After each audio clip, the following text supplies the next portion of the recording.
врската. Која е позадината за сето ова? Што мислите, кој стои за сето ова? Па не знам, јас побарав објаснување неколку пати.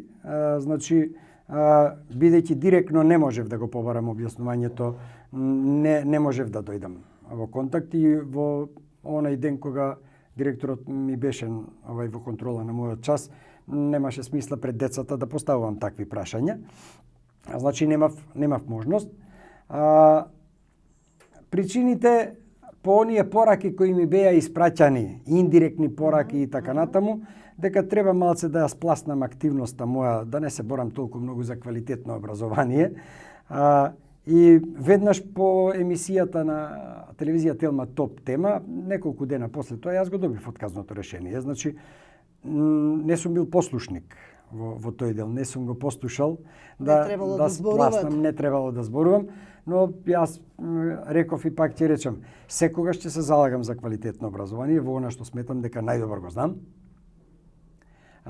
И секој пат ќе бидам борец за образованието во Македонија да го добие своето место во. Минатата година бевте оценет со одлична оценка од Државниот просветен инспекторат и Бирото за развој.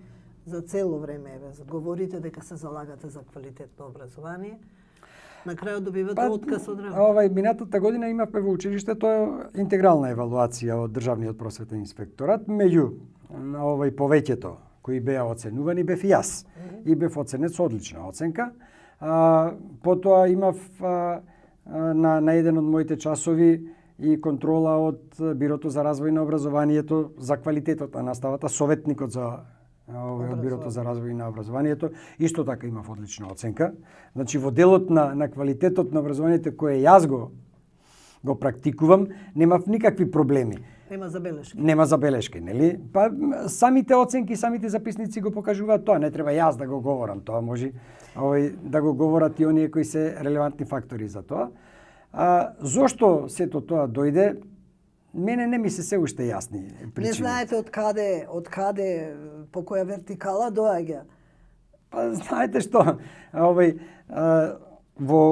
во случувањата во делот на образованието, во вакво образование какво што го имаме сега, кој е испод секое ниво на образование во државата, можете да очекувате се. Бидејќи јас располагав и се уште располагам со податоци од едно големо истражување кое го правевме и дел со граѓанската организација, дел со колегите од наставничкиот пленум, анализите кои ги правевме за какво образование ни е потребно и така натаму. Напоменавме многу пати дека не може да има квалитетно образование со неквалитетен кадар. Со необразован кадар, така речено. Ние имаме 22,9% во Република Македонија наставници кои се наставници со средно образование, значи не се високо образовани. Дури некои се едвај матурирале во некое од средните училишта и после тоа по некоја си линија, дали тоа било партиска, роднинска и така натаму, дошле да предават. Замислете вие да имате наставник, ликовен уметник да предава математика. Каде го имате? Во кој образование? Во која држава? Апсолутно. Но кај нас тоа го има.